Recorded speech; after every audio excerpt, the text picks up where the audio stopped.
Anything in particular you want to say about getting here to Kansas City? Well, first of all, I think March Madness is the greatest sporting event in the world, and we're so proud to represent not only the University of Miami, but the Atlantic Coast Conference. We believe it's a fantastic league with 15 great universities, and I'm very proud of our players for the way they played last weekend in accomplishing the goal of reaching the Sweet 16. Thank you, Coach. Okay, we have microphones on both sides of the room. Addie's on our left and Rachel's on our right. So first question for Coach will be on the front row. Hey, Todd Palmer, KSHB here in Kansas City. I wanted to ask you about Nigel Pack, the impact he's made. He seems to, assimilated into your culture and your team pretty quickly. So just how critical has his play and him in the locker room been in getting you to this point? Well, the first thing is we had a great point guard last year on our run to the Elite Eight, a young man named Charlie Moore. So we were looking for someone similar to Charlie who could pass it, shoot it. Nigel was an interesting prospect for us because he had played the two-guard spot, but really was interested in moving to the point. So we were very interested in that because we wanted a point guard who could really shoot. So he has made such a smooth transition from Kansas State to Miami, primarily because of his personality. He and Isaiah Wong hit it off like day one, and they developed a great bond on and off the court, a great relationship of handling the ball and sharing the ball and playing to win. They both just care about winning, and so they're very team-oriented. And Nigel's teammates love him. I mean, he's a very articulate young man. His mom and dad have raised him very, very well, and we're just happy to have him. He's a fantastic shooter, but he's also working very hard defensively, and he's sharing the ball with his teammates as the quarterback of our team. A reminder to media listening in on Zoom, please raise your hand and we will come to you later in the news conference. Other questions for Coach? Okay, Coach, on Coach's right. Yeah, Daniel Gotera, KHOU in Houston. When you put on U of H game tape, what's that first thing that pops out to you? I'd say their defense and their rebounding. Is that two things? Okay. It's a combination of those two things. First of all, at the defensive end of the floor, they're as physical as any team that I've seen all year long. They put so much pressure on you at every position. Some teams are good putting pressure on the guards, but these guys put pressure at every position. And then they rebound the ball tremendously well at both ends, especially at the offensive end, where they're able to, if they miss a shot, just offensive rebound and score either at the rim or kick it out for a three. And they got great guard play. They got really terrific athletic big guys. So, they've earned their ranking of number one in the country. We'll move back here on the front. Todd Palmer, KSHB again. A little bit different situation to what Kelvin's going to face next year, but obviously you went from a mid-major to the ACC. He's going from a mid-major conference to the Big 12 next year. And I just wondered, what is the difference? Is it just the constant barrage and the consistency of the teams, or what can you tell me about what that transition is like going from a mid-major to a Power 5 conference like that? Well, I'll tell you a story. When I got the Miami job, someone said, "Oh, you're going to be able to recruit so many better players. It's going to be so much easier for you than it was at the mid-majors." I said, "Yeah, sure. It'll be real easy beating Duke and Carolina for a recruit." The fact of the matter is it's all about competition.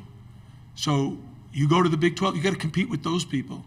And each of them has a tradition of how they play. The coaches have their own style.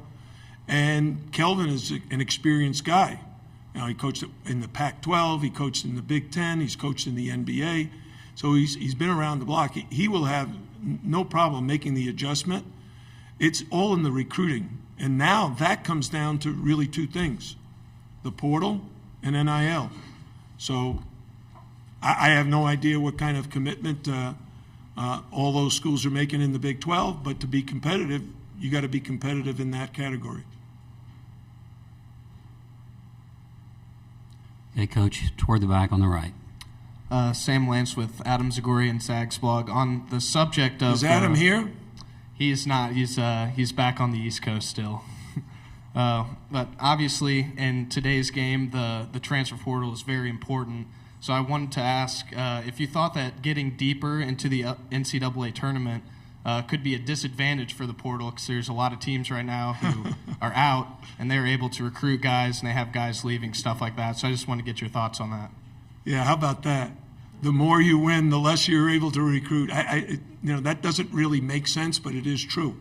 It's a fact that, while we're playing, our focus is on playing Houston tomorrow night.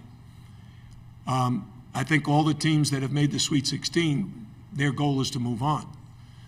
Recruiting is a separate challenge.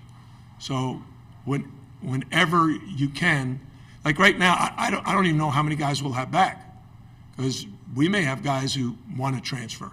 We were one of only 9 teams last year that did not have a single transfer. 9 teams out of 363. Oh, that's 356 teams that had a transfer. So, we'll do our due diligence with finding out who might be interested in us and see how many scholarships we have to fill. But I think every school has that challenge, because the portal for everyone is like recruiting a McDonald's All-American in a fast-forward situation, because the portal, starts basically now in this past week or so, and it's only going to last until May. When you recruit high school kids, it starts when they're sophomores, juniors in high school, and you recruit them for a year or two. So this is like speed dating. It's like going on Match.com.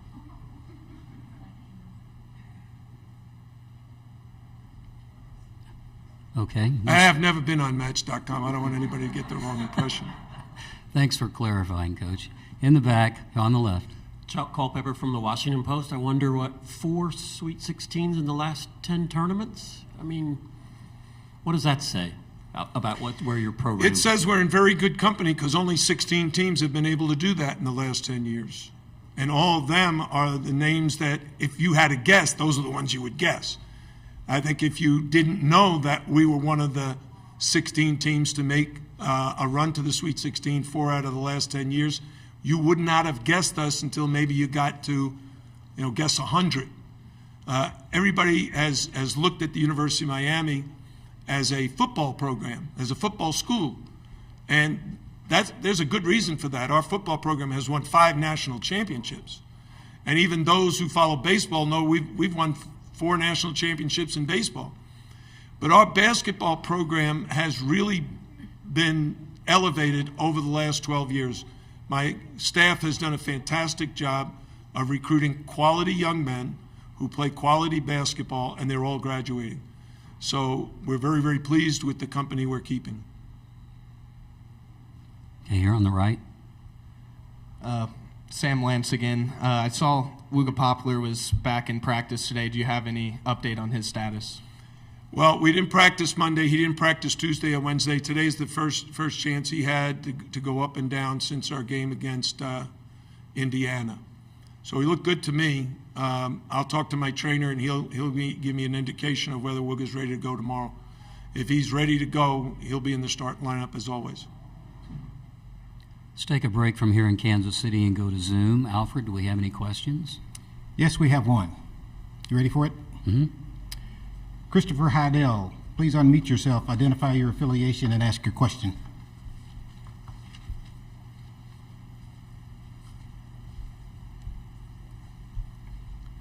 Mr. Heidel?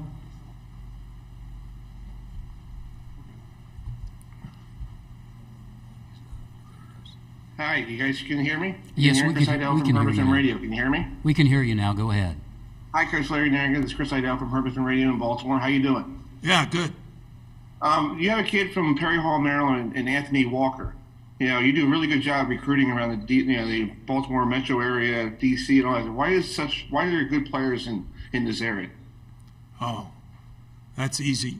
The DMV, as we all know it, the District of Columbia, Maryland, and Northern Virginia, is the most fertile land for recruiting that there is in the entire country.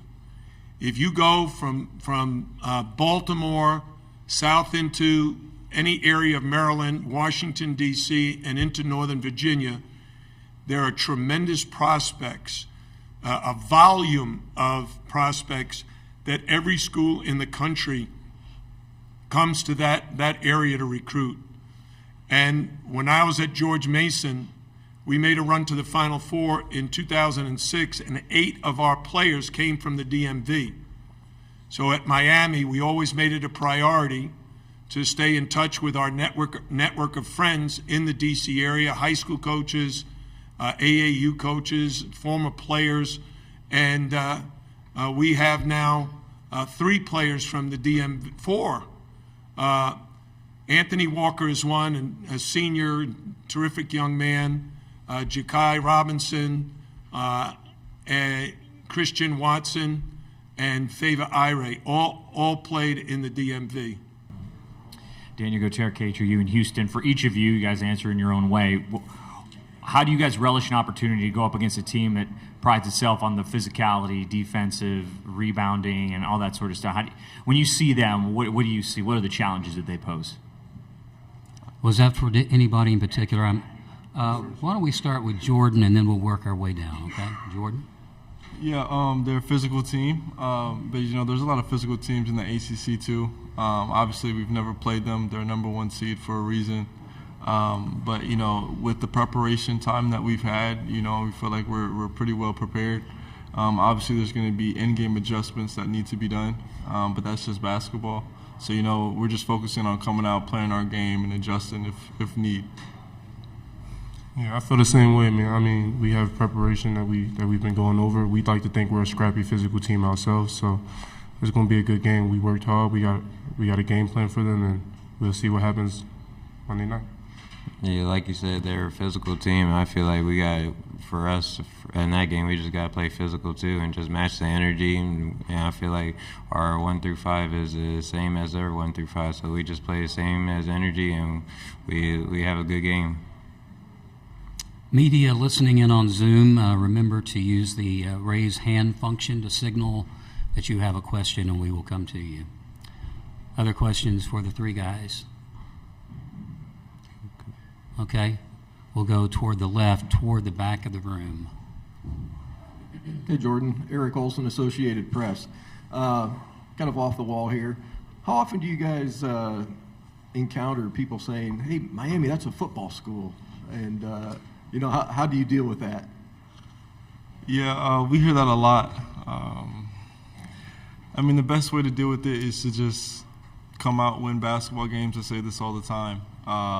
The best way to get recognition is to win something, whether that's games, championships, conference championships, you name it. The best thing that we can do to get recognition instead of asking for it is to do something about it. You know what I mean? Okay, on the extreme right. Todd Palmer, KSHB 41 here in Kansas City. Isaiah, I wanted to ask, Nigel coming in, he's moving from shooting guard to point guard. What was that relationship like? And Coach Larranaga kind of said you guys hit it off real quick. So can you give me any insight into why you guys hit it off so quick and why you guys have kind of thrived together? I feel like for Nigel, he's a great player to play with. He's an easygoing person, and he can transition in any role he plays in. Just he came in just like you said, he was a scoring guard, and he came in, played point guard very easily. The transition was very easy. He had a lot of players like me, Jordan, Norchad, and Wilgood to pass the ball around, and I feel like we're making his job easy too. So the transition is with Nigel. He's just a great shooter, and he likes to pass and play defense at the other end too. So he's just been a great piece to the team. Okay, again. Was it a good personality fit, though? Because Jim seemed to say that the locker room and the chemistry you guys have personally was a big factor, too. Oh, yeah, most definitely. He's just a great person. Me and Nigel, we're great friends, and he's just a great person to be around, an easygoing person to be around, too, and he's just fun to be around, and we have good times being around each other. Okay, guys, we'll go on this left side here on the aisle.